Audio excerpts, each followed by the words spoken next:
so so masene ma me di dwumadie bre wo na ye to books ama ye mai school no koso de nanso bomodin sa odu ani be kire adwumaku a omo di books papa bedwa so ye fra omo best brain publication enkran kuma se takrade suhum okwa obenya bi ato na afi wo so de adi dwuma enti wani nyumaku a mama ye sika enne ya wade eye boja ye organic so ya de ebre wo producer Adongo executive producer Yera Chris Joe and Akalan GH Mami Jesua Isaac Otu and Yebusiafo Akanyina and Untimi Mwakwaba and the new patriotic party pending for any election committee election committee no aspirant 9 pending for Kushia Yera IGP police headquarters Nemun Komono Yera Opara Ansah no Hobi and some yebedimun komo mamenka wo se party no abato ekuo no matene de security matters nyina hye protocol nsa sanso na abato no ho hye nyina ye de ahye electoral commission sa eni nti obi megina etifia na na fo meka se ye wie mu ama obi asomasi ana obenten metimi abo party election committee na baso esanse from day one o mo hye o madwuma se no o ma engage obi so o mo engage no ama obia te no ho ase eno nti nkomo a yebedie no na ene Yewura Opara Ansah wa ha wa adwuma mienu edikan obeton ne candidate Yewura Dr. Mahmoud Bawumia obekire na nisu ade hunu na meko social media no reporter wo hono mekenkan bi na manam so de abusa na questions ena afen so yebedi nkomo kakra for maimu eno nti ye honorable memwakwaba yeah. Nempom to say, so mo ye de. Unyi na omranti ye no so ba. Nka unyi na nka onkokura no baba la na mi hu na mani age. Yeah, free parliament na stress na akofom kakra na also so hum and so as enough for more enough for yes you see who like one he ha kakra yeah am what yes you mranti mu kakra enti na agba kwakra mo no the be enti mi masa enti na o parliament no na obrewum pa easy and name it me da be 10 11 afina me sorry oh I see I will go do constituency ahomachi be 1 2 about 6 7 am for I'm so sorry. Yeah, you know, the rest crying. Unu MP baako o wompomu ha ba bia the first time ni oba yo sori anopa ne nipa guni fie nanim se oyesa omo motena brochiri no dudu wonim onu hu bi ye hu sale aden ede na esie mu nko wai no mo se ha de sa na ye the reviews of campaign ye politics no enti piebra yeso ogina so no opam o mo se o mo nko. It's part of culture. That me manamo tuo when I was MP. And it's a sad and tell baby. Honorable, where they need you kwa mama nka tiefo ahwe ATN so ko YouTube sisi me pacho nkoma me ne Honorable Opara Ansah ye bedie eda ho okwa mo amhwe yen no comment ne o contribution thought be out the bar ye be kenkai e de amount pacho ko ne kotie ne hwe na fa bibia ntimi 20 no YouTube on Movement TV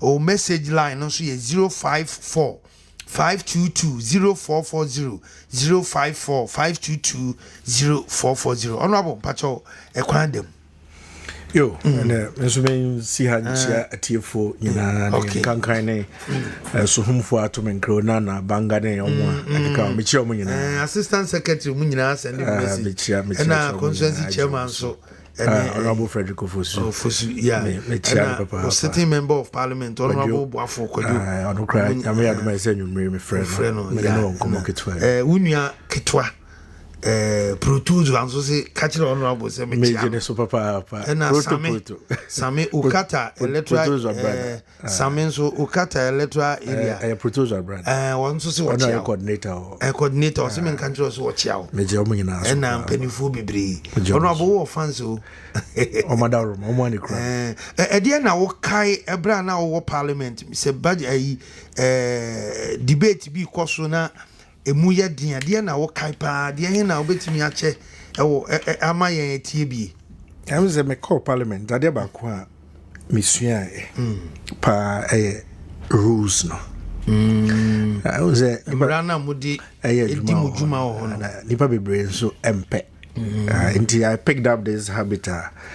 Me hena who throw punches I know at the end of the my pay rule be na me dia so me kai say me de ba ku yi honorable Adrongo committee finance committee man the book from sorry free meeting ni mu jai hokoi and that Asia Pensions Regulatory Authority as for rules ne dey laying na me te ho na bia session be meeting be course parliament na adu ba bia me hu say nkati so be sorry no raise point of order be na so enkoso as the out a soccer bench na amanfo ebo ampa ho no so na no ekika say I where one of this standing on there I don't trust it on ntum na ento because it's part of the parliamentary procedures and the game. I mean uja obi a obe gina ho fire sa di edu ba bia no awoni pin kakra na wa trans kakra no eba green rule ni hu be wi no ni train of thought crowd originally no de kasa na ira so nti o ka kasa ni mani nyine ne o ti wa ti me fi parliament senka wunya ya o hwe de ekoso recently anka nya anka da so wo mu bi not in that sense but in the sense say we ye say anka beboa we ye say anka beboa as for juma na nkasa de because maye beso ne media opportunity as home for the mama na so ani constituency anka ansana me make parliament na MPB any how I more than one term from Kwame Nkrumah Breso MPB ba one term in fact na party biakra emfa seat in opposition da okay so whom Lima Breso PM before there Rollins Breso NDC for there dear bra na emi nua Kuma Brian enko sa 58 no be any me say enka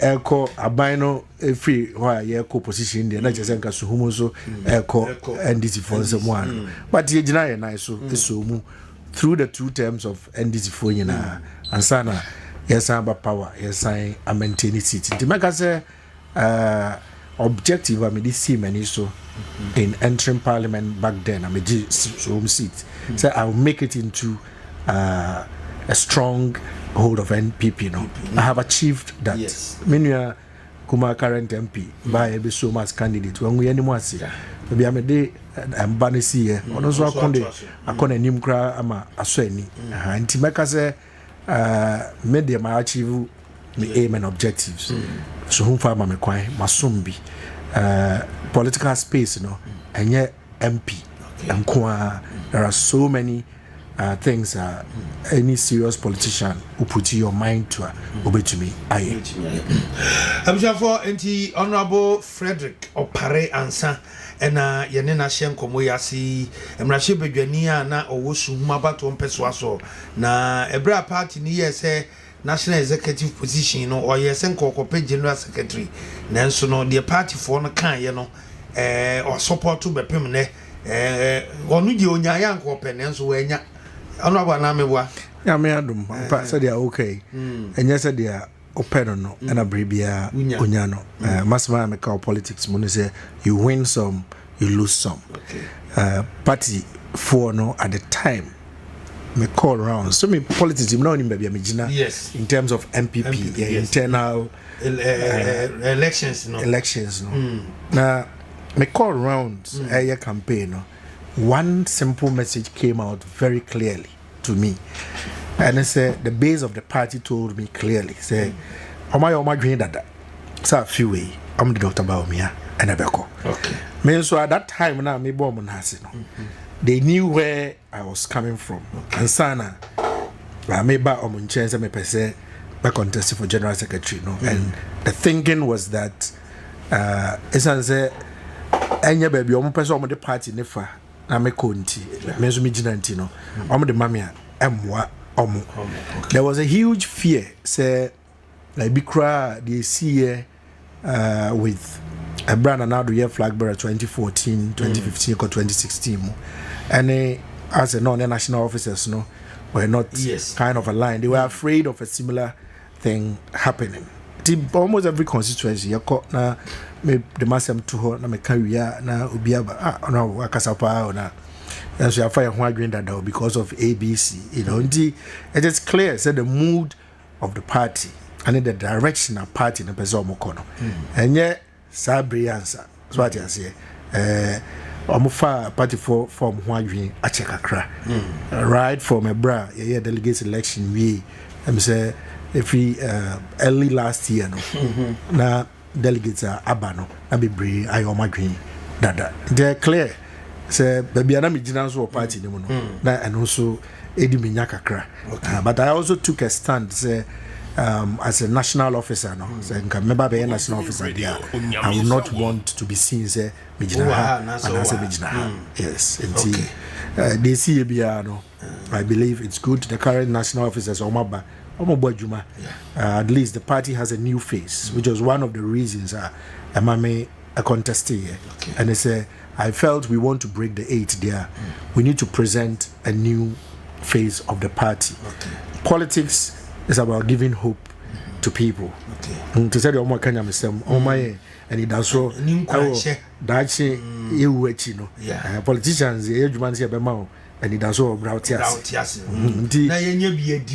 Send also can and so see benya kakra podwe ba ku kra na nko be pay you for na banga also obia be didi obia be podwe kakra the idea is when at least we have new faces at the front of our party, it gives the base of the party and the general population hope that MPP has renewed itself. It is a feel say bibimpona ebia atochima in the past. This new leadership, no, we are hoping, say, they are going to bring new ideas and new vision for the party. And not in itself, no, it's a good step forward towards our march to break the 8. All right. On the 5th of October 2022, Okansembi na hona memi ashase. O say Dr. Mahmoud Bawumia is obvious choice to lead MPP for 2024. Edia na uhu at that time utimi di asem kakraka we to ha o hwe ba bia ne ma keka koya obi ka so wo tia sori anko obi di wachi edia na uhu at that time wagina mu abepem na yen hye nkomo na semfria medas menua yewura ba umia na nkasa wo ye hwan se na anim no na de na wahu wo no ho ntia party manumfa tumi hye ne sa na 2024 no onko breaki 8 no ma MPP. Brame Kans asked some. I had just come from Wontumi radio process national elections. At the end, me to me what carry aspirants a doing na. Obia ni ho ameka se menena shede nya inketa hondi Dr. Breku Jogate Opara Japan obia ebi no ha me kom nchen bi o ha ni am kasa phone so to weigh views and vision. Almost all Zani Pine, so be also a kita the baby pain. To me, science will hear say, I'll cry the brain the mouth or buy one. And then out the year. Babu Amayata says, oh, the parable of the talents. Yeah, there will be a number, will be a crab. Now, the end, ya the mouth, or the year. Obi the need to share a form. Exactly. Obi the need to so crying back on your Franco Cadi or the need no a year Jumano at home. Penti, me carry ni pen in our head, who say, Dr. Bawumia or dance. Okay. At the church say, Kakra ya this share in Sano or the Aya Juma be brave.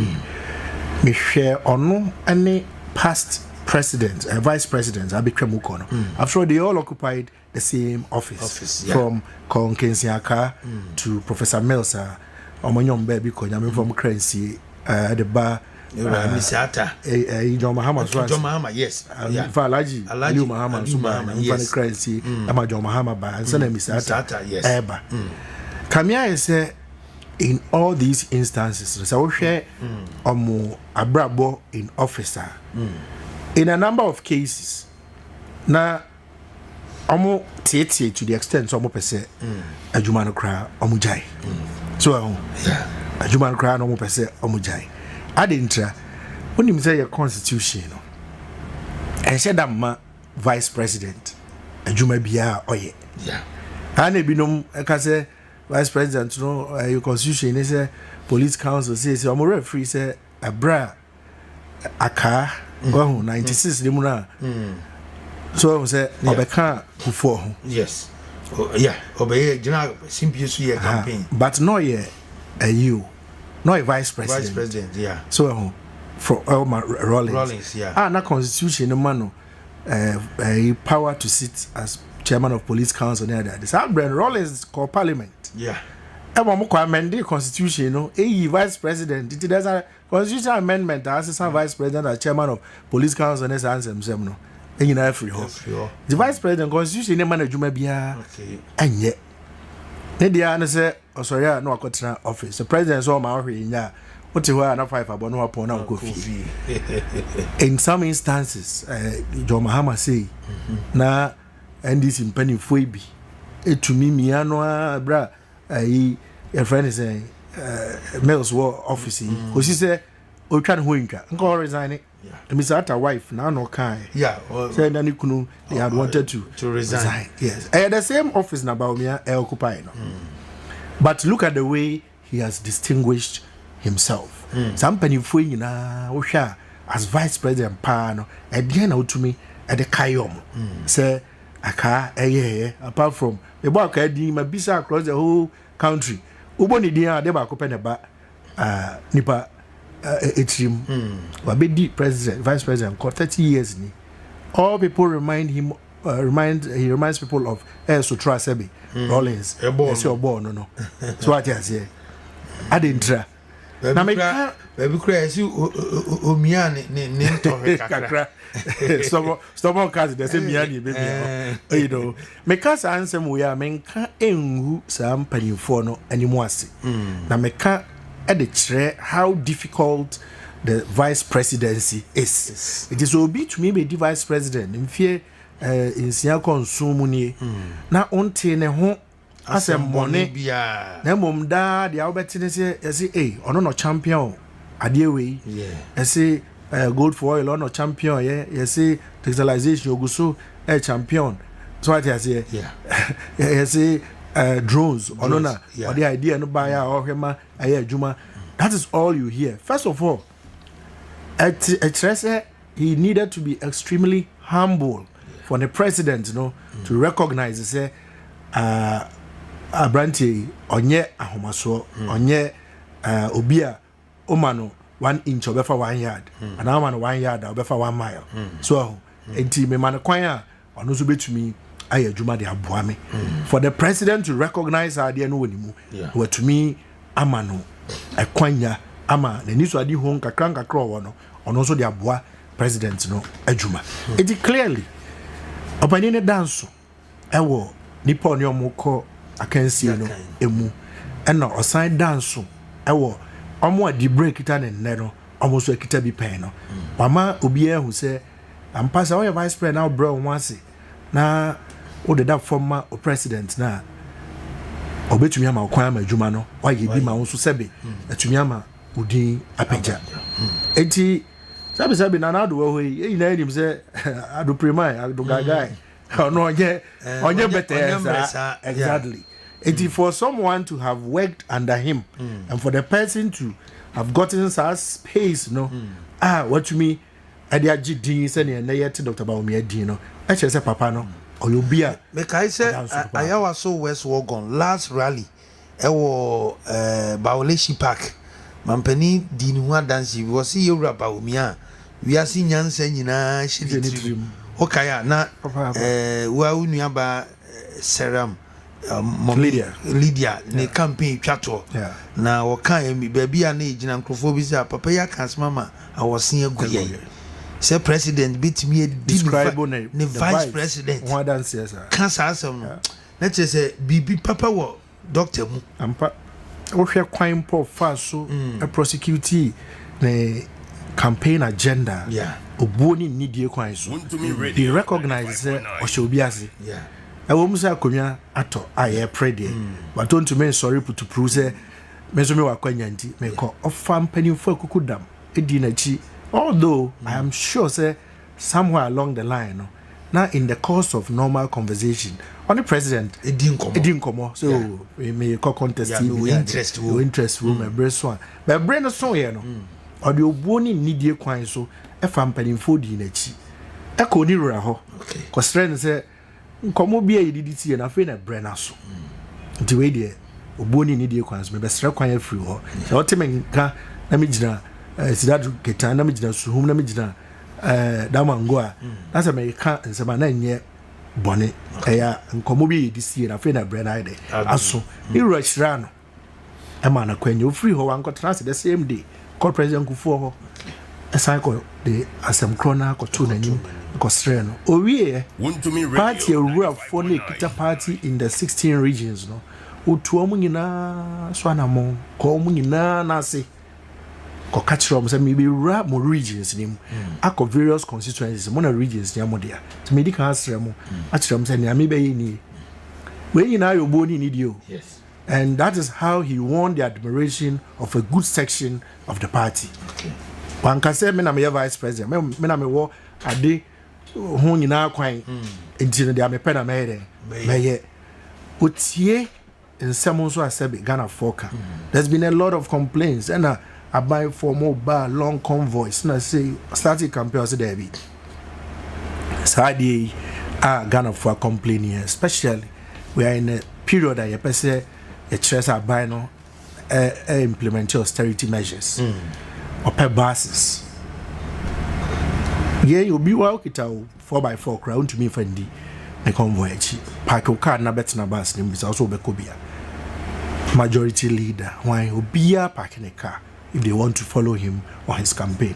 No matter better bus nim they no around efe make say around the country me not sure say e be do be 3 4 5 constituencies I bia okọ ho anya bus and or the ekoye you see a developing country you so e develop do we there bia obedu baby ba ko me no bia na kwan such that Wontumi mfa bus no and we admit say juma wo ho juma ni ho yes yes your mind wi a nka contest nkra me nyacho say nko beko but juma wo ho yenim so no betumi aye enti no ene ye de no ba nti meka say sa bre last year oteme nka say me kasa fa doctor ho na ye niema bia me carry hwe ya me hu ye na me gina so aka say me ni tuza na moin for about 1 year ni no no krenie inu me ho not because of for we as hasika bi e de mama she me kutokom say ni ya ebi no mo keka no yes mo ajepa na mebusa say ono abo wade dia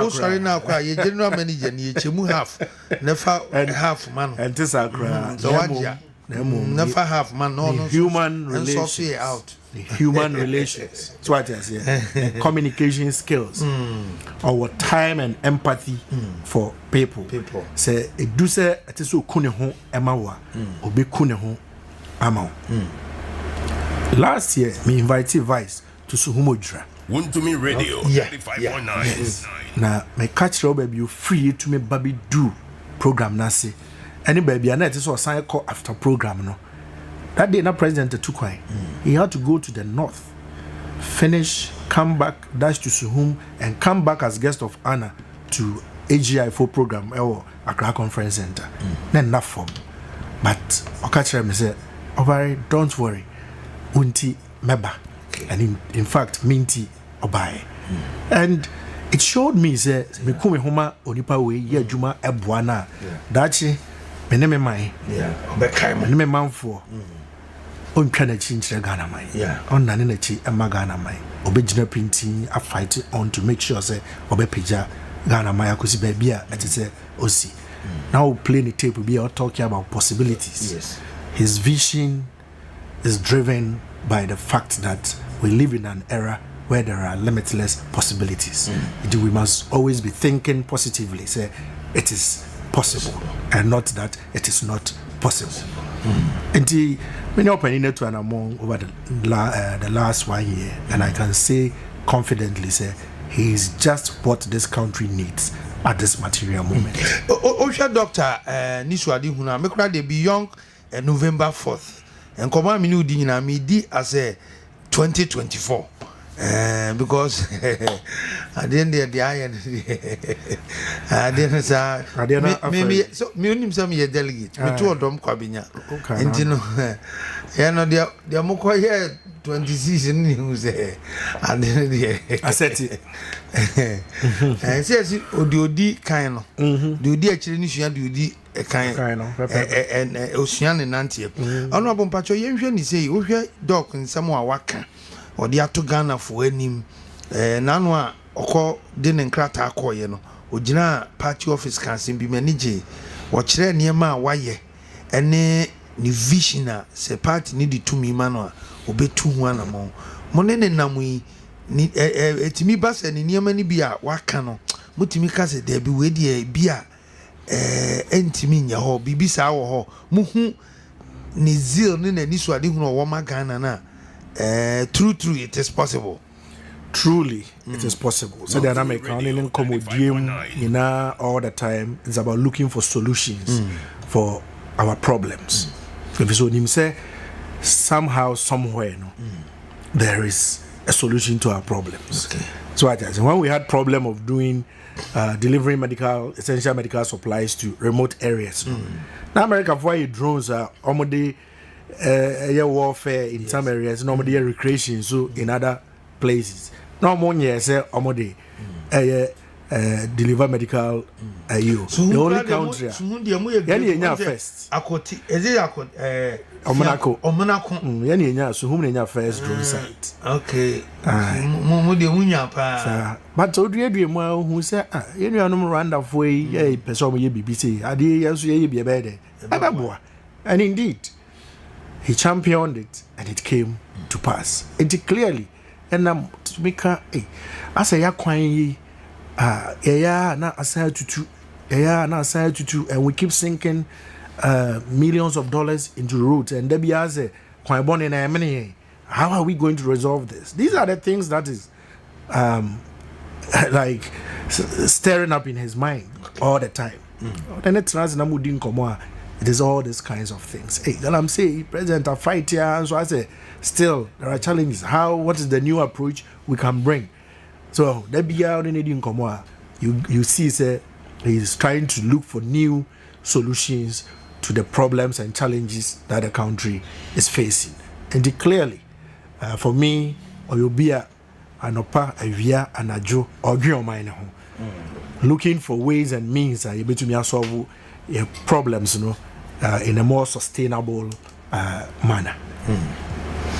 I wish for because say Onyonyam for Frederick Opara Ansah or Dinkomo ewo Dr. Mamudu Bawumia ne camp wanina nante for the past 1 year no watch enyuma ene yura Bawumia aye pacho misro what do you call YouTube ne kohwe yen enkomo no obetie bi obehwe bi mo amo busa me say link no dey okọ movement tv tie din ni miensa movement tv stronger than apartheid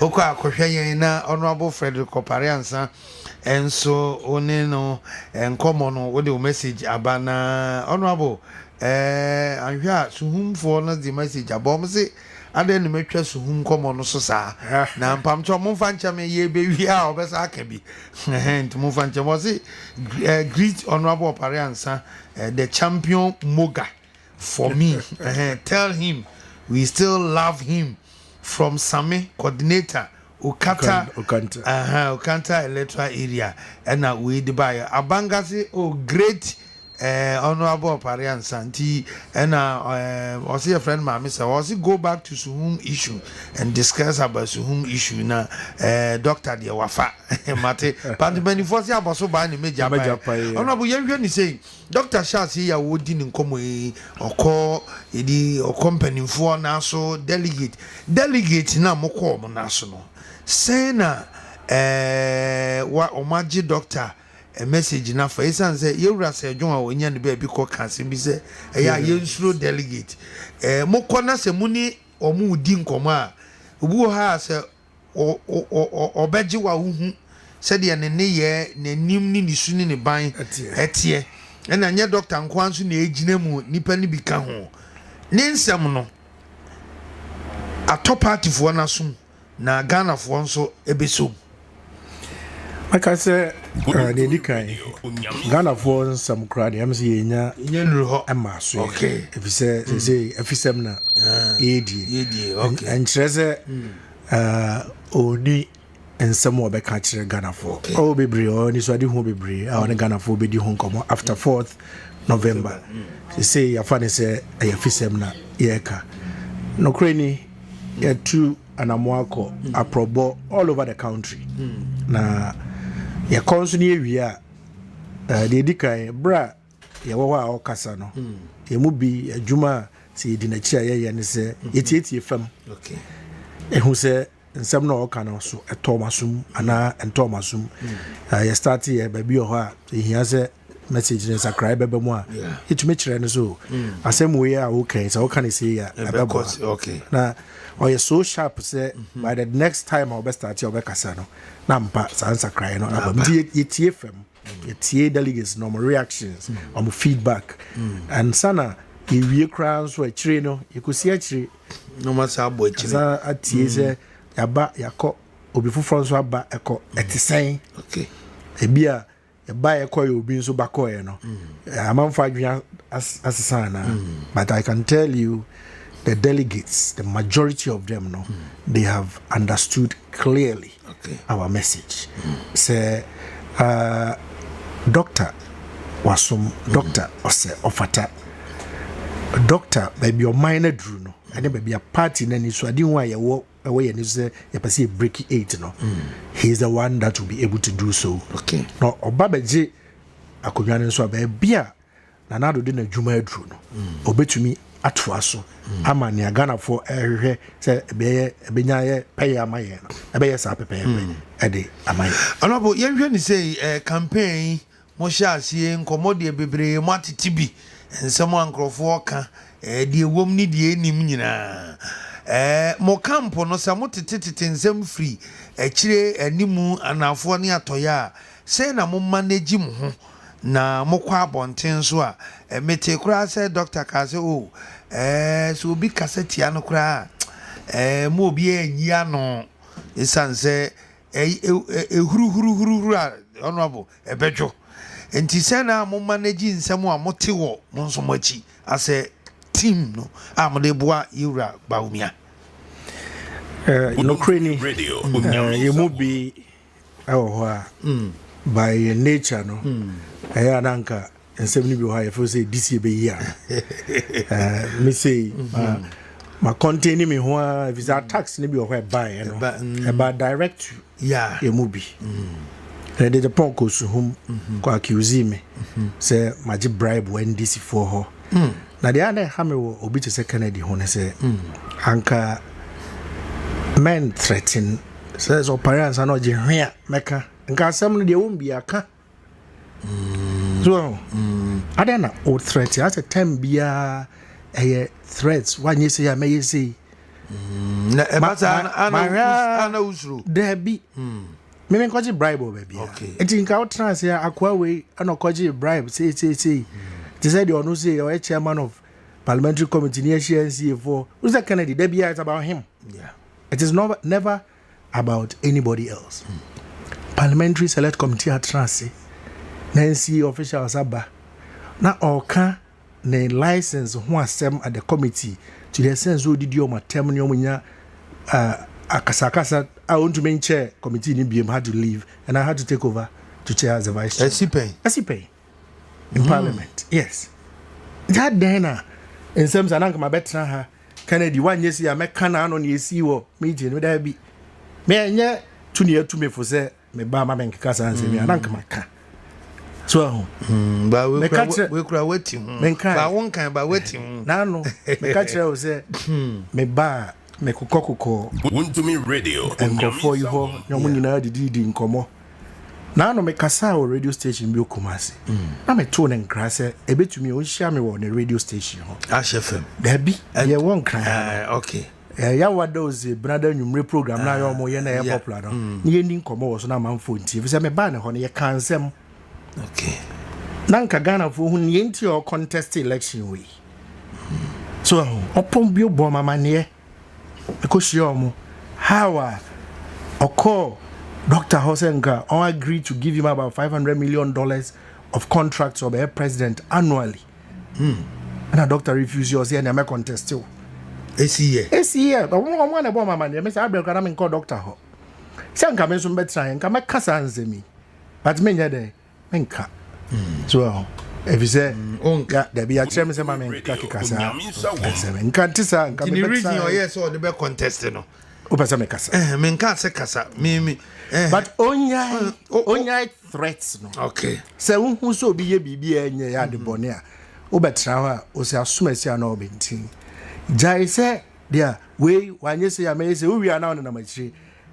Delegates be police station for level ne party money be feel say okasa mom. When toko ne the NIA National Identification Authority Professor Atifa Ekunye. What was it? Because Professor Atifa will not give you a contract, also the India will be ever. Just out natural radios now soprano. And when you say make us say Ade, we parliamentary a member of parliament. It is unbecoming of you. So be home bonnet. Now obe katasu, now obe fuasu. To the extent to say so parents or you make us say or bribe. Ka bribe will not make koji. Cano be and no be a wire bonny a wonka and threaten na ehunahuna no bravo. Obia stroke de Japan or my no Wontumi Radio. Ebra ye NDC for in NDC regime. Our triponi. Ye pamom work with you no way. It's a Obia so no election day be was in central. So I be ma. Omra showdown e ho ne besi. Eh sir. Hi. I'll be in his constituency. The old Banon. May I want a constituency. That's where I'll be. Because you're up a showdown. Ocean was in central. And you who command a proper showdown. Omraho. I want to be on election. That's the last election I'm Cape Coast. Oh, I see. The Joe Omra in central. No many showdown. No, you say, and when our party name, when you say, may you say, when you say, Kennedy, Obienso. Memma part of our party, mo and Yamma. Obienso, no. Onya we are bonny we who be a bonny am so nya Anka who Ken Agyapong 2009 NDC ministers ya approve of 50 kweti caucus no say my to abama no wo na wo to abama 50 kweti. I was the chief whip me confront you ka me say omo de woka aban de woka na 50 kweti na agree so betua. It was all about him. It's here and now mo hwehwe de to abetia Professor Kwe. And then before he read your 12 Professor Kwe. Messi and some members meka. Tidio, the always so kind, you know, is David Menka. Nanka meka. Wontumi Kameka, no trial, nam a oka. So nona ye caught Tamale Utia a year Tamale conference in a hoka. Oboa.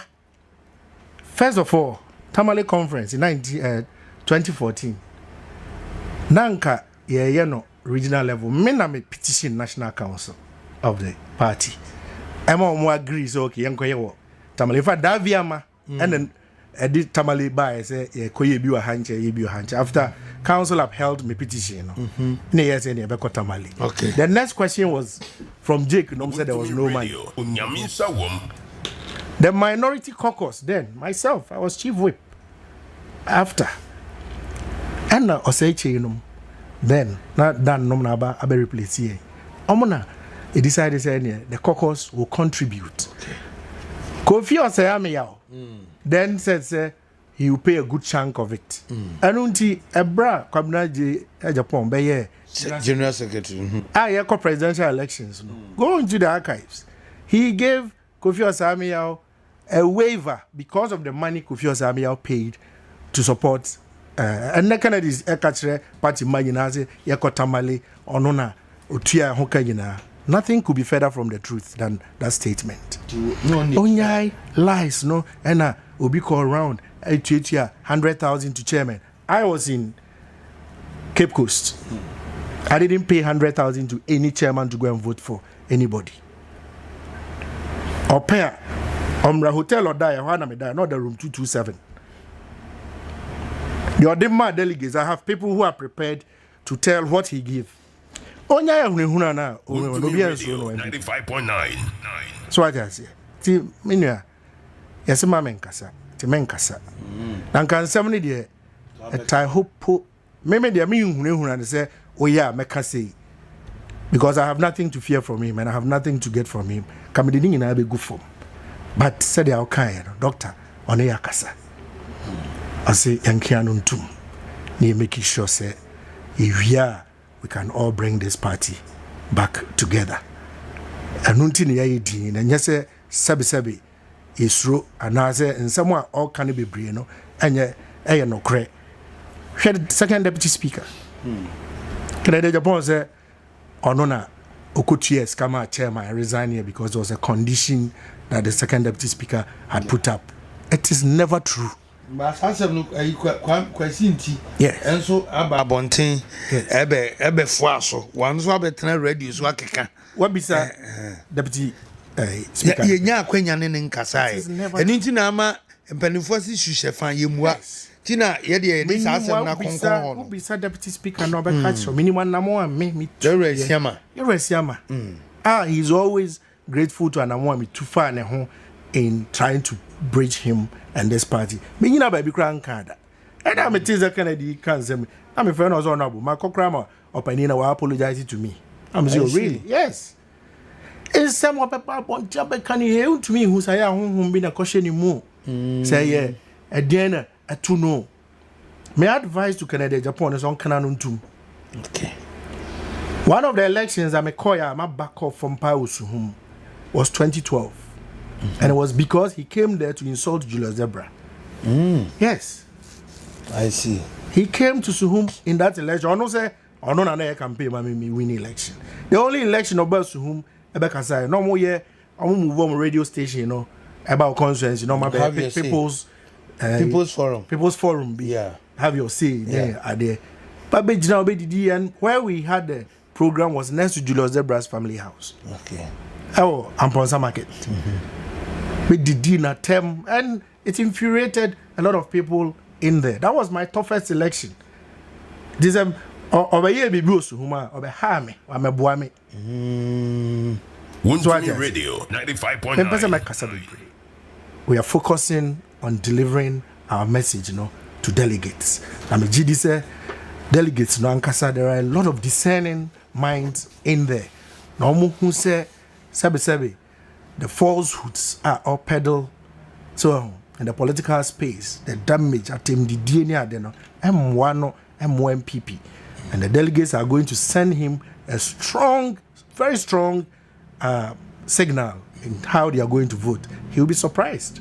If it's a delegate, I'm telling you, many people are doing it. Now, Sebi, they know what they are doing. I'm on here, Sebi, Korea about for us. Yeah, Palmoa, Sebi, I'm benefiting from MPP. One hour number one. Yes.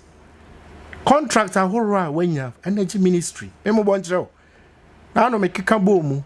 Fizia Baba, when you over 700 million worth of contracts from just the energy ministry. Radio 95.9. The contracts are work board menka hwasem. The ogapo ha menka hwasem. Go to the energy ministry. Supplies to TVETs menka hwasem. Are on mine ya papa dia. And as our papa be no de japadi jawa ansana. Oh na mana di true hona me de me wuska. One person is in the contradictions. Sorry. Men are year for the appointments ning now fi on the same way. Apart from two of the ministers or no or say chairman to me there. Yes. Krata eba one obo one person di mi refi kakra. Eba ni fi o moving pick. Yeah. And I'm try on no year listening now. I say apart from two of the ministers. No? Yes. I don't know yeah appointments ning now. So what is his problem? And that's how my name wabai. Okay. So why are you complaining? One hour yeah appointments in idea. Why are you complaining? And I said some of us we can listen to you hear you Radio, and know say 95.9. somehow can say insisi so. Canada Nyabutre, I want him to understand this clearly that MPP and Mama Wom Obia and Srono. Now, ma onyana dream say obetumi asai party and they be no more catch say so feel say we didn't dear we when yan ho every year uncle no nya party the my the party no as some Ghana for the party no is Ghana. Oh dear, all the time your thinking is that if it will not benefit me there and you begua emu.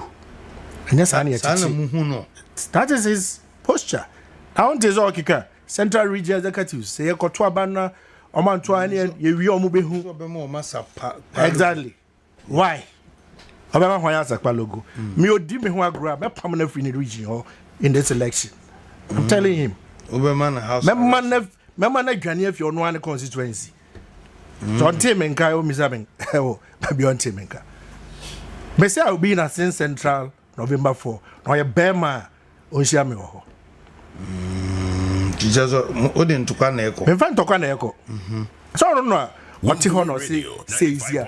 Unti say ne boy bia video say omo ebema sebe wa obeto aba against Kennedy wo ho da no say unti. Oh, Mati say exactly. Ananya ni nyina na chairman yen yedi akire. But say yan so no. Some mo team mo intelligence. Yes, you need power ho. How me prepared say omo beto aba na ma doctor. Me so me ko ho me ko bo mo ho ban. Any process for. And na any process for can say ye beba ho. Ye ka kire omo. Obi antumi ntra oman we mu. Anya ne ho say crew we there obi ntumi nram. Ene ka wo betwa mo so Kennedy. And I don't cause one video no bro cassette amen. Almost body or ye mistake bo me din wo. Ko be hu de beto no. Onya bema o Ken Agyapong to me say am gra no odwane. Onya bema. Honorable parents hu. E ka mema when pipi mo we bema. Teachers honorable parents hu. Be nya me hu na ehu. Na mom se Radio 95.9. Yes say bedi akudin se no fata no akono so I just say on radio suit and I pe mema nso anya aboaje otra parliament 20 years na ebe give me one statement at Ken Agyapong so regional parliament akasa as MP apart from so radio so did their term jina campaign platform so kasa heja give me one time at Ken Agyapong atumi asori wo parliament say me intellectual debate in the house. O cassette sino hydro o cassette we was we are upia bonja no abegina ha say mena me de sino hydro no buy what kind of contradictory sasem no kro be na wo said sino hydro was say China company bi na nanka ye de ma no and I think say omo capital no musika sem no ti enye yenti ono no company and omo de Sino-Hydro no buy bi na de si. So why was he then against the Sino-Hydro if we now they buy? Yeah, de ni enim say wa against una na wo man sa it is there in the public space. Google his statements on Sino-Hydro. Say bi ana him speaking against the company no one farmer no say there okay ni asema make so that so o de ebe bana say nko de mu de na ebegu emu okay so I said that it sabi onyai sa ehunehuna no obi ansuro no awo my way mu and am engineer me say I will be in Central Region we will beat him in Central Region now do we are beat in quote and in quote election we will beat him in terms of numbers we are onya no so e be ma chen will be Central Region na mana dantem Central Region yes and better before 6 and sada no you be prepare medical you be omada you be prepare omada nkola no da you be prepare isi odi agura me mana dance abo se utimi ye dia mebo sa anyom na ma so jihwe say you beating wo Central nti say dia obedantem me ni pass radio na me tia me kasa nkrofo ti o message ba pa na bebre o ha nkrofo se me mia wo ne kasa but nya bibia no me ja wo so kasa Kennedy feels that MPP mon member Wontumi Radio. Mesi bra ye kuma party no way and they have power and ya swa contract amount say there ayika na no me o baby no am obi afre me say manyai na sem bia me ka wo ho me share delegates bia obespele aban no emu secret na me wa ban nim me na odi hwehura me wa ban say no oya nkrofo wanye say ya me ye say spill aban secret e wo no wa benefit every aban no spill aban secret me wa ban mu ada na me wo fin so north ana o send this ai nipa 2 and a frame that day say yes me ho na me ka na sem na sese manya ya ene obeka na me se kai o gaza ba mi aban na ba no o ba be hunhunra ya wo utumi hunhunra bia o obia nsuro no na da wo hunhunra am aya wonte so ya no akotena radio so minister we wa ye ya say wonte sa answer me enye bi na me ka so person de here NIA CEO atifa jina na I said no I will do what is right. So what I say masa somewhere wo ho so me say me tra ka Canada nsem ko chase Israelis for because of cocoa board e bro mo ye 1 to 5 omo ye a cost of about 1 no the 5 is still in no. So what I say na no nti come office wa wudo me ko chase you so omo Ghanaians they shouldn't go after that. Oh dear, let him bring it on me can okay so don't go and for man information Ghana me engine the contrast no you are buy money bio to make us obi and to be friend can James me nyai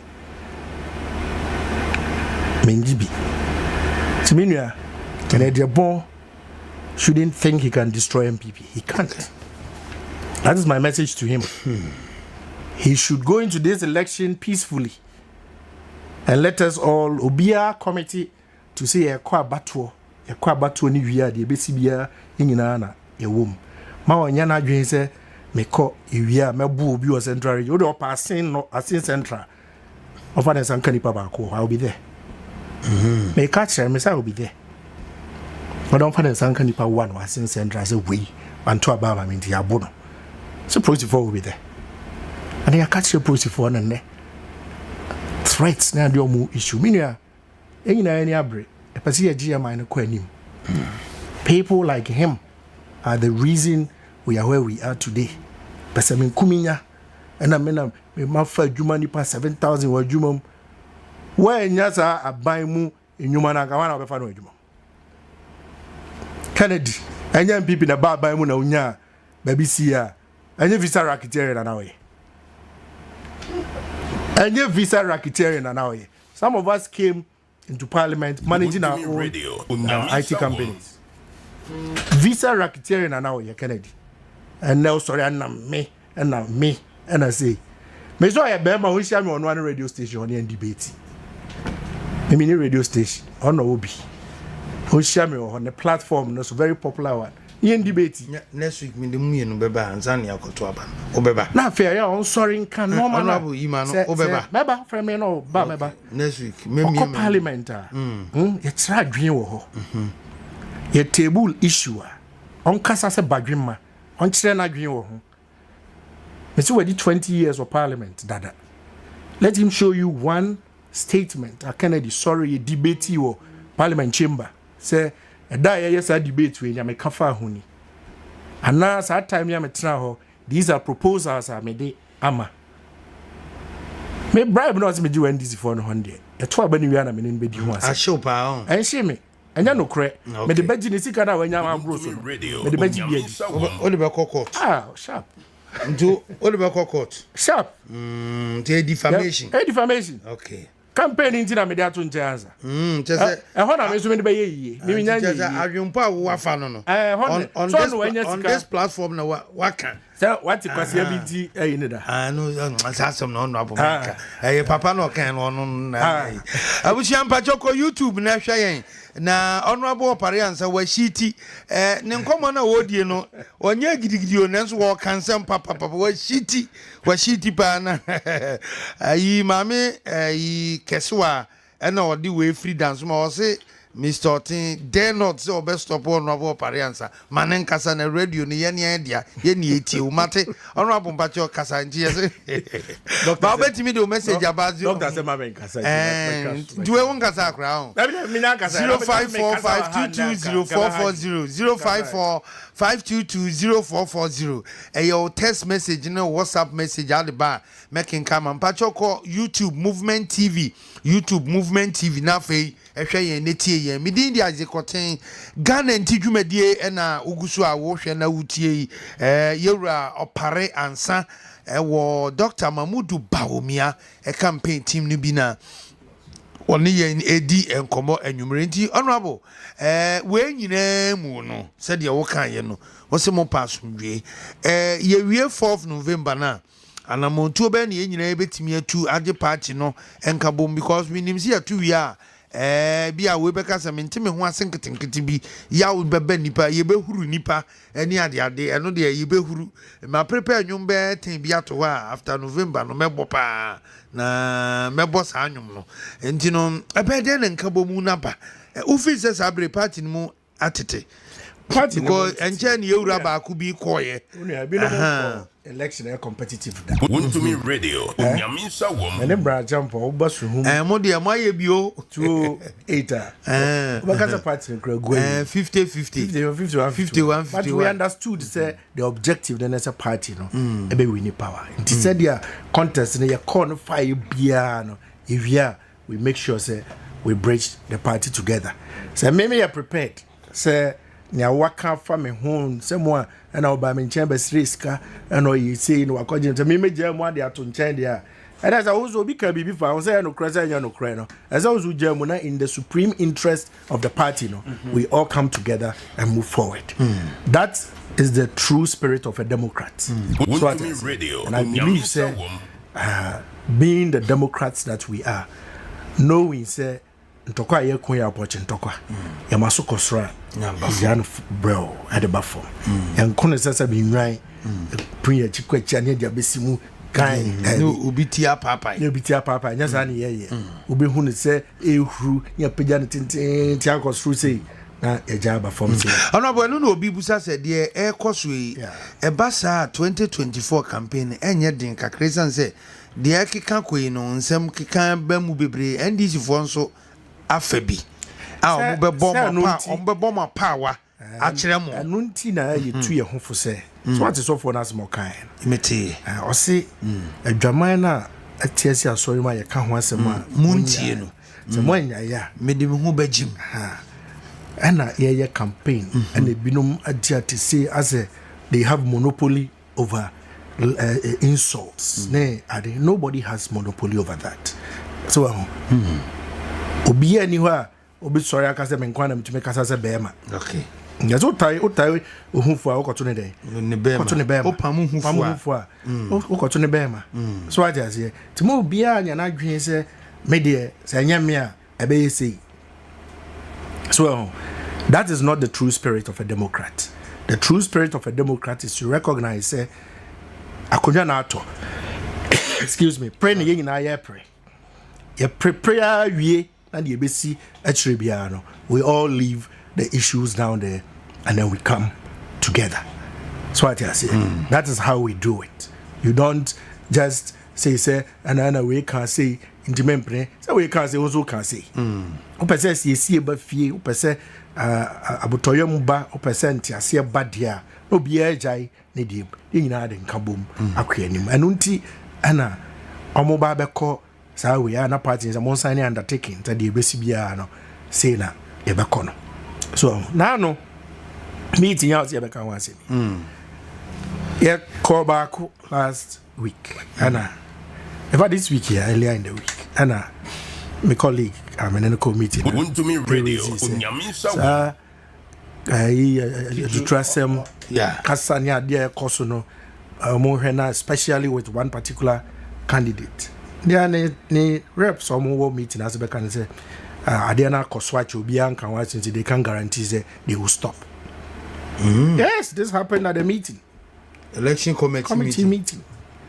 Ye too full say ye hwena abutoasie emra form after all abano cry and 2 year so be nim jongu kwa de be chiso yeah tinka the response was meti ho me hwedi na am say maybe MPP ya drone maybe MPP ya drone say etu ye ho fumpo odan mu say mama the way you be no kasa na adena emra from the response was we can't guarantee say you be jai.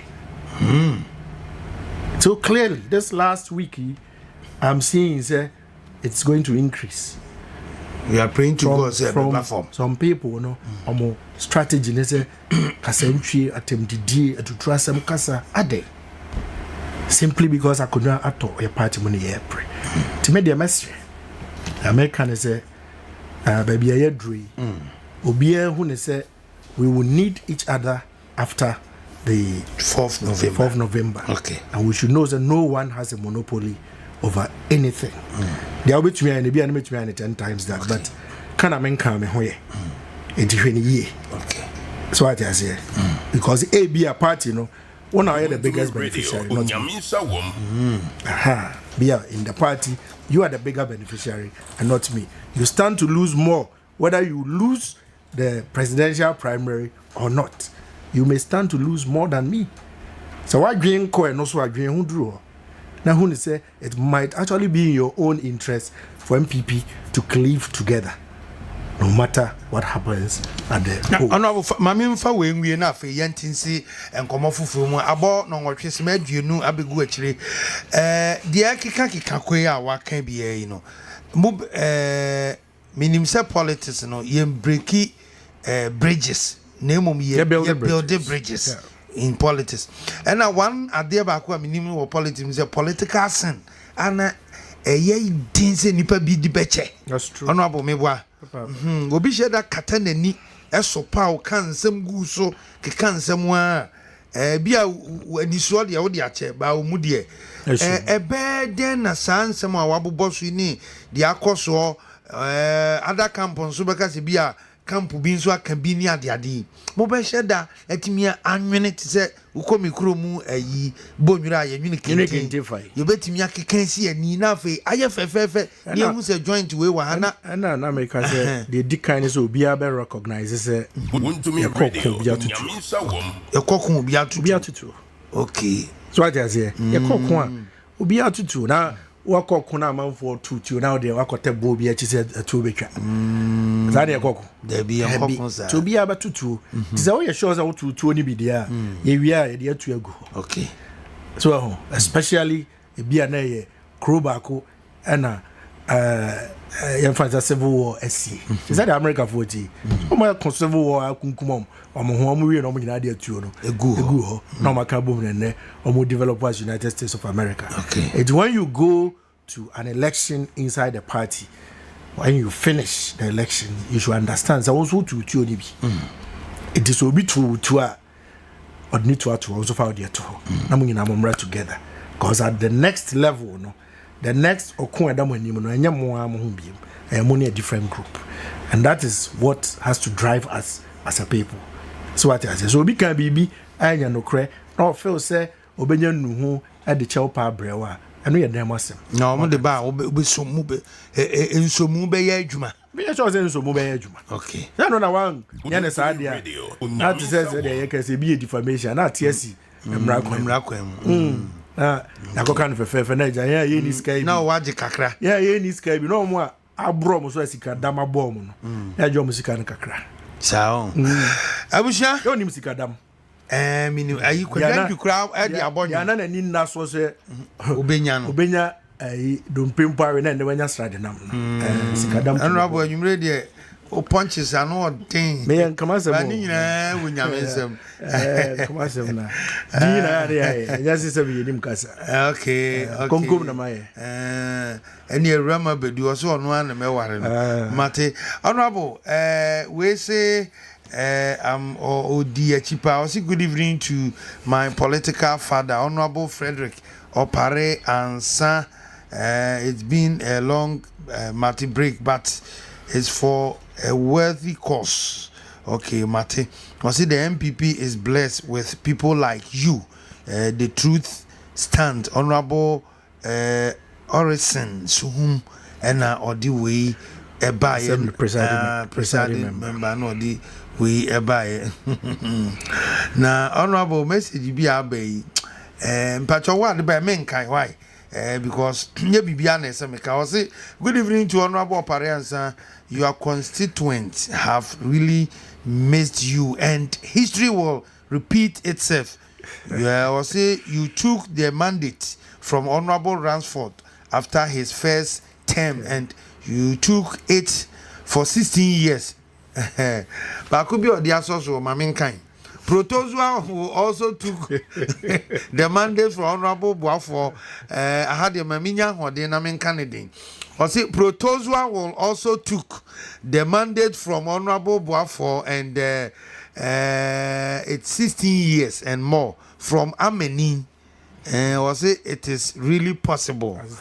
Assistant, hey, Chesan Tokana Bibekon, and you may Honorable Opara Ansah can Dr. Baumi Hasem. Monsumo can be Biasem. Where's your friend Sarah or the free Asaman Kese and Oba was you and life? It was Asaman Kese. Or say good evening to the Honorable Opara Ansah. Honorable, or say or say, oh, you should where be. Ye pomo ye political mafia. You are one of them. Na obey ye action be 2012. Na o see NDC na wo power. Na onokra de o se obey wo enuma papam. O se enum apapam. O so mo ta kan yi bom pa. Na obey ye action bi ma ho no ye to obey NDC na tenya. O action na obey ye no. E ma NDC fo na wo no bufu NDC fo mo mu lose 20 eyampa. Eyampa. Hey, honorable. Why you be? No, come off your name. Na name one. Yankayasem. Eddie GNA was a honorable Frederick Opara Ansah. Was who one sempa. Edward. Was who one sempa papa na. Or Chiao and Yumri. And Waunia was he read my message, Mate. Oh, Sammy may read you. Coordinator Okata read your greetings to Honorable Opara Ansah champion Muga Mate Minia Same Meridi Honorable you're going to say election committee nene money o muhia e kopie mu headquarters nankomo wo mu yeden yo me das am say na bo election committee amodwuma ma ye no mo hu ni say because this is one of the toughest elections at the national level internally our party name and America said this is one of also the very well organized elections and one where they've set out to ensure say the rules are applied near to the letter na yenyayanka they would have even tighten things up a bit, but Asia raise you almost the power of sanctions, no, omunibi. In terms of say we are say we are seeing Diana Ecocosono, all they can do is say the Bema, the National Executive Committee and the National Council of the party now, but so far, and Asia, you know, the Electoral Commission a bit brief here on a year. Kwan omo befa so a print ballot papers. Kwan omo befa so e be distribute ballot papers across the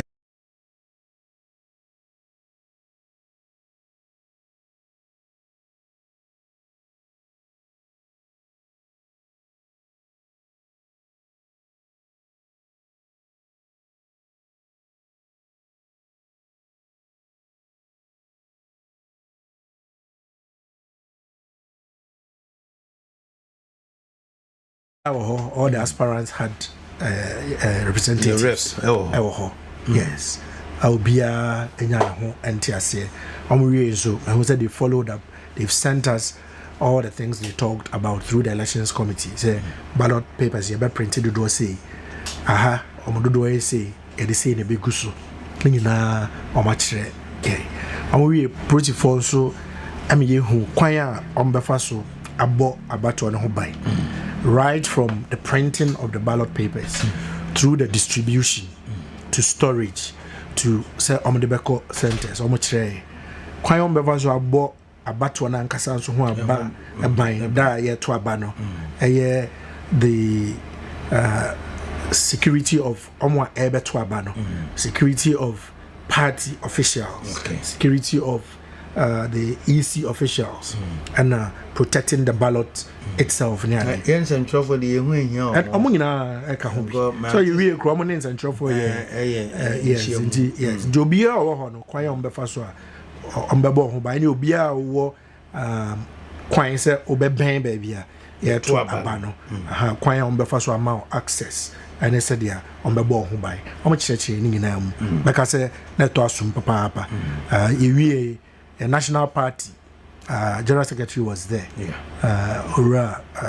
Korea Frempo Emma me bona baso beka say yi ewo ho papa kire said their party nso eye nhihye said their ewie abato na electoral commission no so mo quality results no from the region e dey aba national no ma ba be declaration no the party nso nhihye ya omo ye e dey be twen omo no mo wi omo ba be declaration no e wa Accra Sports Stadium ono so kire sa no mani nyina nti meeting ko ye na the camaraderie na wo ho amongst aspirants na your representatives and your wo ho between the party officials and election committee members between the police and EC officials no I would say it was a very good spirited earlier no raise concern say o address police no ensem bi I won from mu ana ofi say say ehunu bi ni ade o kan no appreciate mpanifo e bambo show nsa no say no omuso mu no omumu aye no ye no to say anyam me ankasa mpo na me raise my colleague Same na me no ko no raise ana auditor omanim ora ai kwame uso freaking ho aso fo aso say semsa na brante no ekekan no enye nti omo nyina efo aso say positive fund ba hwehwe mu a omo hwehwe we were even joking there's a way there MZM Ken Wood or no representing Akuto I know your friend atopa to aso say now we were joking say we the tripartite complaint yeah you know but police policy say you na brante no or threaten amount for her say wow beto abama anybody apart from Kennedy no ya obey you say no Abushanti honorable na can notice about what is no kra bia no onye delegate nti nanum na odwa enti abushan yeni nkomo ma menka wo say losing for coming home ene edi dwumadie ebre wo on a Fix My Ride Company Limited Seahorse engine omode engine oil fe kama eni no eye blue and yellow kakra with the good car nimu a awurade mpacho mo fa bi mra me general manager why na ofa bi ngune car nimu enche obe use V8 na me so me use Benz na yinyina ye de nam kama na asumdua aba enu ntino mommo modin se mudi bebre ye na afa mu nto books papa nso e ma momba isanse honorable Opara Ansah te hei se momi ni popi ya ma na nwuma papa ankenkan nsua enka won ko parliament ne wodi ni djuma kama enti nwuma sua de ye ubegya nwoma sua de ama oba no na wo ma no nwoma ebetimi aboa no na bibia timi atoto yi honorable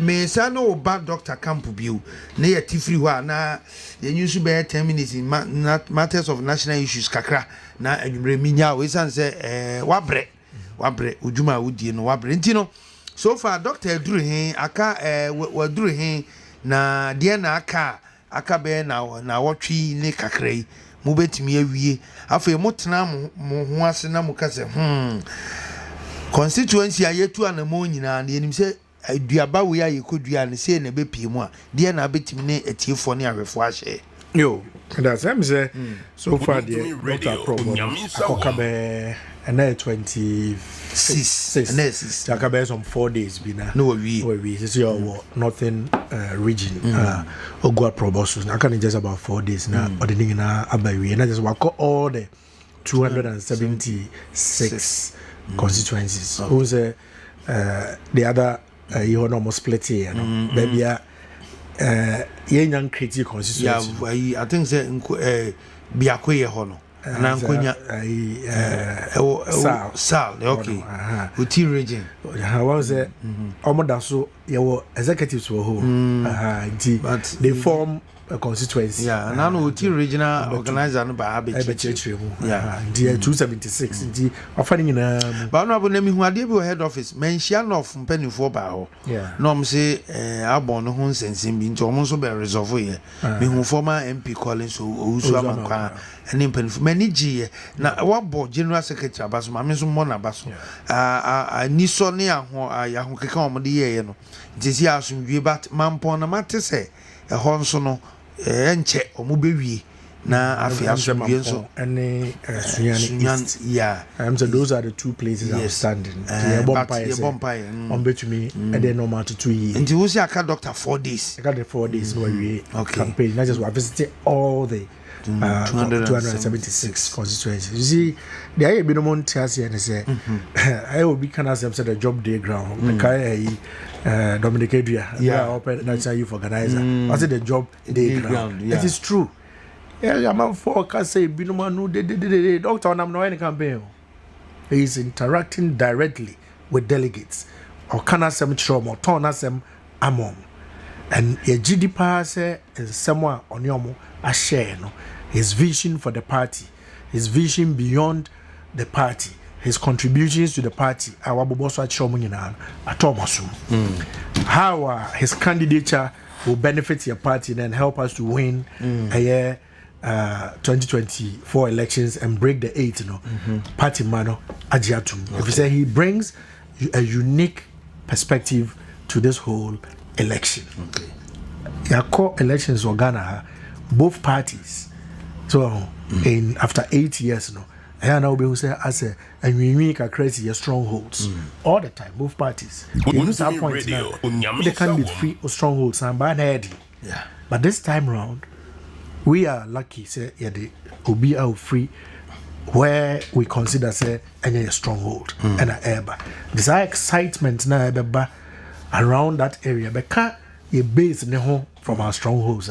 You sure say a bit me aboa ama ya cross the 50% plus 1 mark na ya near the breaky 8 no. The doctor brings a unique perspective to this. When the vice president for these years, he understands the terrain. Why campaign about 4 times across this country, 2008, 2012, 2016, 2020. So, to uninform papa, GD say his candidature no will help the party. And now, yeah, kwako chire akoda na opani bi say asomati ne friend Dr. Baomiano. Once he's candidate, it takes us across the barrier of marketing, if you will, your candidate. And we believe, say, so the Dr. Baomiano see now the His Excellency John Mahama see her. I got for a way. Yeah. Say why no more GD will say the Ghana economy shedding sir Wontumi atutu ni year. Yeah. Meanwhile, your bar by from 2017, 2018, 2019. Now normal year, papa. Yeah. But the quadruple hit by take year first. Sir, take or pay. Independent power producers. Yes. IMF crack a banking sector cleanup exercise. Yeah. So huge. Now you're Enka DKM nka be widespread in this whole country. And so now free war COVID-19. Yeah. Russia Ukraine war ebeka. Now NDC force are holding a hostage when we were trying to implement e-levy. Yeah. And so baba ko bi so high by you money normal numi it led us to go to IMF. By Kai say after that normal way adwuma for edaso Ayajuma, in you be in freezing employment. Yankati any major policy of abiding school feeding and free SHS and way because of a hunch there be Yanda sumo Yansa lie and to fuel. So all the major indicators I just say economy is becoming resilient. They are still going strong. The banking sector, although it has taken a hit because of that debt restriction, I can tell you, say, it is still strong. It's able to function as strong as we expect it to. And nipa wohwe Brajon Mahama wa ban dum so na team no was artificial and yet akozombo na are abana no to mean raise this canto fuel and fire and power thermal plants generators ne ade no so and they see wa ho kire mu and that's obia normal way. Yes, the only thing I in agitum and they say the cost of living was so kakra enye bebre because me no ka say nano ye called domidum banchefu body and swefu and kakra normal are beginning to turn around. We who say at the height of it, for gallon oily at 1,000 cities you wear 1,000. You see, I say number 450. So Nana do catch say or no. He doesn't know how to resurrect human beings until he will spend all the money he has to spend to make sure say you will COVID mu. And panso amama nyina bogana baso. Why I first handle COVID. Na mo can say economy ne dey. Odim kwan e be first I revive it. It should tell us that baby grand Gebeka saw a prophet. He foresaw say Gebeka ho chirem. Nti no cancer actually say sika na ye di agi ye ho nkwa no.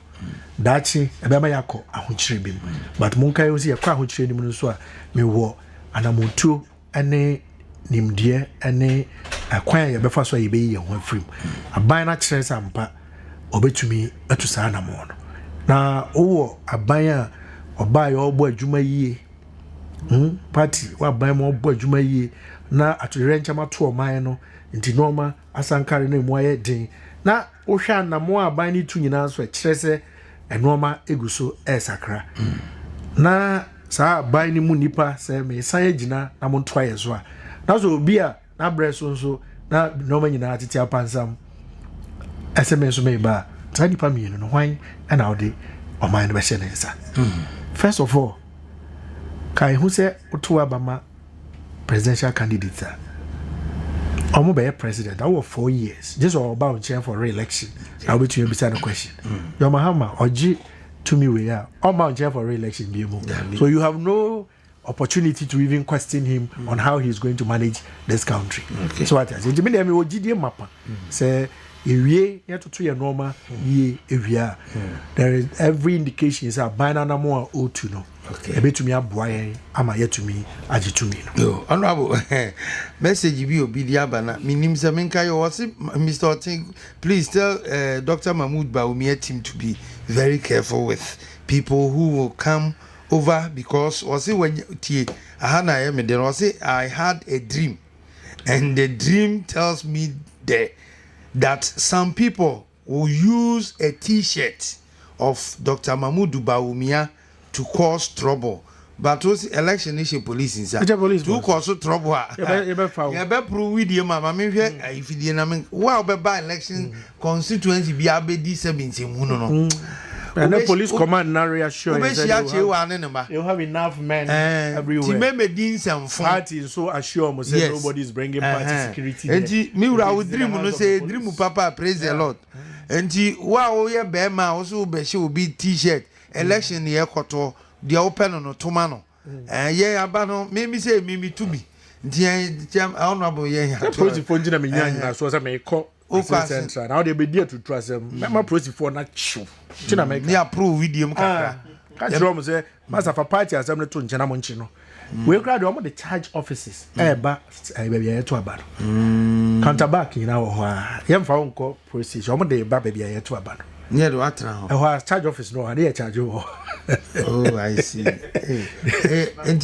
and the police is bringing charge officers and this better mu dey esu asua almost start innovations be a brom handle Wontumi radio 95. I don't advise you on what to do with it is helping the police also to develop its own tactics because who say sometimes oh yeah arrest from the point now yeah arrest you know to be a charge office one Emma Odipa Yabaswami free hako ebia ukomlemle police station kwa wo na adade twema bentwe but say charge office na dey yanko ho dey yanko ka asem na odo beko easily nti all these things are advising them on how to also change some of their policing tactics. Abusha, Miss Pamcho, mo amutie na mo hwe mema mo nipa be num bi na mafre honorable opens ana ombe o na me nso manyaw e bia na obi be so on TV bia so obusa wa na pani pa bi se me nka kire se uja no na no ahye o se me monwum bi kumo eja na soma but ye bre no ko intimi moza o se great honorable Opara Ansah for me o se na mama wama na kuma to ne yam na wadwodwo akoma nso na toro bia yes nsem bi ha wo so epie ntino panipa wo se mami monidi na honorable di nanim kan na onya minister nso a me odi minister mamenka oye minister wo se ka che honorable se se wakasa mate kokomremre fo se wo nso tie na nyame nhyira wo papa na honorable kisi wo se wo former assembly member ewo osiam was a former assembly member honorable kisi was say good evening to honorable Opara Ansah or say men can show say nyamin shroud team patch of frame na fe 5 calls na fe yem fancy na yem honorable kwan na on call 0201455555 patch of frame me ni obi atem kan wasem obebo akutia nso me yiwa free so na fe ye hu said the ensem ne good evening. Good evening. Pacho udin say okase free. Because free alajo, ye frame latte. Yo latte alajo yanko. Yeda honorable asepa Nyamin Shirano pa Central ya waso die. Yedi Bawumia. Ye mano se delegate no Nyankopon cha de so no ebi ni mu afiri. Wontumi radio. Kennedy Baumia dear. Inshallah. Ye man 95. I was Central Yawaso. Hey, sir. Ye man 95 because he been wuko. Ye man 95 straight. Any honorable Henry Corti. Ye man 95 straight. Hands down. Yamisha Yate, hello, good evening. Baby. Pacho Jani Mo, I want to say. Yo, honorable Opara Ansah wa hati awa yanko. I'm chair honorable. Martin in Cap. Yes, Suhum. Pacho, Suhum no. Yeah, Martin in Cap maybe was standing in the name of Opa. I'm going to Imano, almost a Chiano Bonidin, Lanches. James, the Nabri MVP, but you be my MVP. You're a bonnet. Now, because I'm said the break the 18. I'm quite ready, Pajo, or Babuana, yet break 18. In some of us, yes, and then go to tell me break 18. Or better have given up. What's up on Mate. Akasam Pasama Mikaino. Mediso, Mate. You. Janmo Pacho Yadasi. Good evening. Good evening. 01455 Your name Honorable Opara Ansah, former MP for Suhum constituency in the eastern region of Ghana. Odijuma, Boa former Papa, the mad doctor. A campaign for November 4th, ne beyond 2024. Na afei hu said etie Obisimi Musa honorable say or director of the Dr. Baumia campaign ni team no me onyiwa no why we nyiwa no open say me onyiwa no. Good evening. Hello, good evening. Hello, evening, Ajoti. Pacho udin say o ka say free. Ajoti, I'm beginning another. Mekatapi Airport Johnson. Yo. Nana Pacho, ma ne suma ye na boniti awa ma ene enko. Yo, mate. Mo ajo one honorable. Sikasa se machim wakasa papa. Ene de wakasa ma misate one let's go ja no broken video mu kakra ma because oye de do. Enti ye dana se omo so mu pa omachi enter by on we Doctor Achi, and so Doctor, the one I be break it in my because son of a fan one of that. Maybe I'm meeting this and I be me. Mr. Nathan, some 2 ways, some Kufa, the fan of the running meeting. Mr. Papa, that is about baby partner MPP because maybe you are done the part.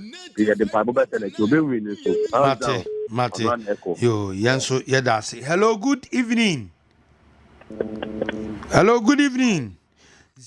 0145555. My main friend for me, no nampam chow. Men fancy na non chrono pepe. Ye be sorry. Na fe yama yomuso ama jumedi ahodwa etwaso no so abaso. Good evening. Hello? Good evening, Chief. Fine. Pacho udindi se o kase free. Oh, mini anaya kasafi Tabora. Yo, Tabora na udindi se. Nana ya yo yentio. Mame mo Honorable Opara Ansah. Mame mo na baso. Ma follow na check na fe na sona papa waye ediabua NPP a. Obone homo de papa. Anya me wanwa se odi Dr. Mahmoud Bawumia na mo gidi ma pase nkunimdie beba ama bibia tetewie. Teacher Honorable se ye na papa. Senya me ahode man se de dana ko so bia Yankopon enyama no Yankopon se ne pa Amisha wonso Pacho na atwa to good evening. Hello, good evening, sir. Pacho udin di say wo ka say free. Yeah, friend me Agyapong me ka say free connection. Kaneshi aja yanko.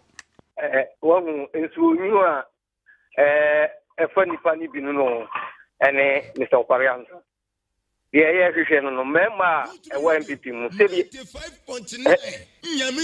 Hello.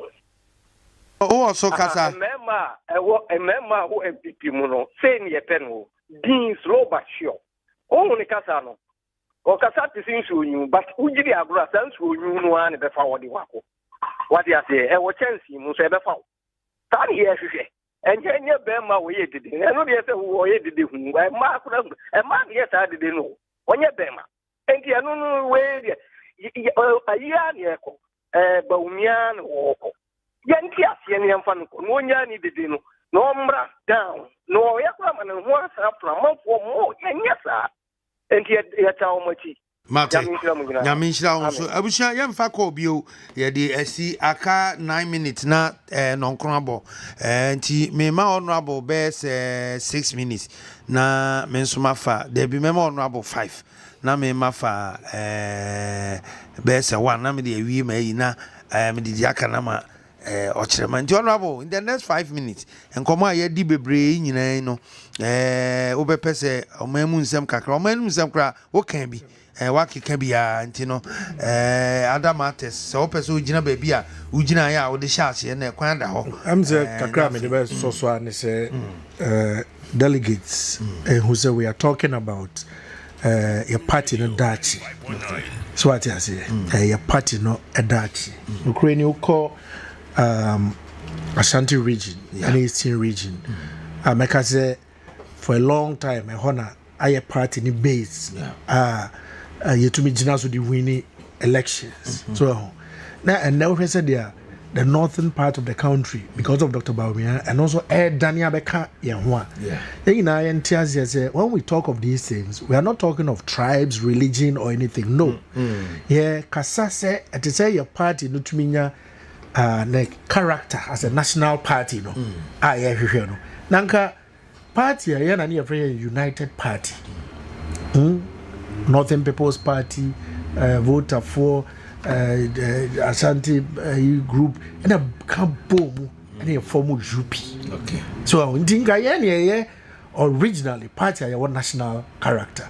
But, you to me, a transyaman for the propaganda, I say a con, say a small section of country, you know, account for party, and Panzo, a co-election, Ube who say, Eastern Ashanti conference now blue or now all the rest now green. Yeah. So when I said this for no as omo bunkamfa so and then we have an opportunity to redeem ourselves and change that narrative. Okay. Clearly it is not just changing the narrative and sitting at home but changing the narrative you be change be we so no e betumi aboa ye ame akoso atena power mu nipa ye kana se mi so anya se e de tumi ne chane nsa adwuma no ontumi nye den enye na adwuma wa ye dada nyina e kire se the executive authority of the country chane nsa obetumi aye amana ye de abroso enti me de massem tia me de man delegates ne say when you get to the ballot box on Saturday November 4 dwen o party na ho dwen o man na ho ne say ye dachi ene de abeboa ye pa as a party there as a Dr. Mahmoud Bawumia ensem na to abama no na nya akugudro doesn't matter where you are in this country so bia wo bia no nya freedom of mind and of choice. I choose Dr. Bawumia to aba emano. Mobia for propaganda ena okuties kabi maybe numna ya to aba mano 26 August no krebia ni me say I was the person and am a Cape Coast. Obia ngutia 100,000 amobia. Omwa na wo hobi from the other side. Me say omo paying in Emra studio ha. Media me won crop for omo muska they are prepared to talk. So I just say, come the mom and I draw more top up the next day. Or more from bank crying. And more musical moving picnic. Some are prepared to talk. But honorable delegate to the only buyer, Beji. Young farm. Exactly. It's only more family. So say, come you say, Obia. Why are you out there delegating command from one family? Sikane there's one to ya super party not Obia ye boni bi now they wa ye bi so what the American say sabi to show me no obi dia ma obi na nani aso so man ka say ye nunti na oto na ba man nipa no so enyina ye call election da bia me ka kire nipa ya to aba osuhuma obi fia France dedewa ya kwanu mu wa obefa moto abetra abesi asare krom ansa na nitie yi no nyaka afaka abasuhuma nyaka obesa fa moto abesi akrabo yeah ansa pe moto anaka ho de abasuhum on free sai ho no emedru suhum so obeto aba no onua sese ya ewo mi on say kra no wa 70 to 80 cities one direction or come back the same all by obedidi into up na be a party no national party man 100 cities they be Opara Ansah me candidate we unia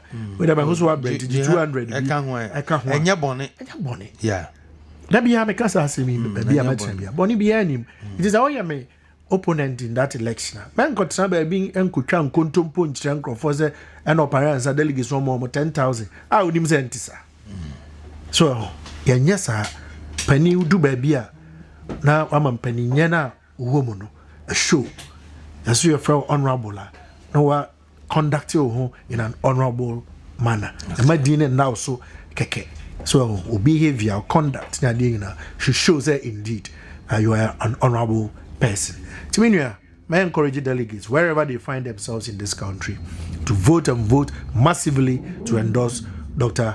Mahmoud Bawumia. The party needs to show say we are ready for battle in 2024. And there's no better way to show that than to give a massive endorsement to our presidential candidate. All right. Abushani Dindi Onyam for Frederick Opara Ansah. Honorable Frederick no unya wa he say we am pebro fudi me papa na de man so na me man obi ani ho obi wa me ba ku bi minim say watu na kan din pa watu no fie din ma me nyu sa we de me man ni obi nti me te say ya mo na ayi muslimi fo wo su hum se me kan kire so o mo chia wo na we de ye kese wa unu aba Honorable Margaret Dako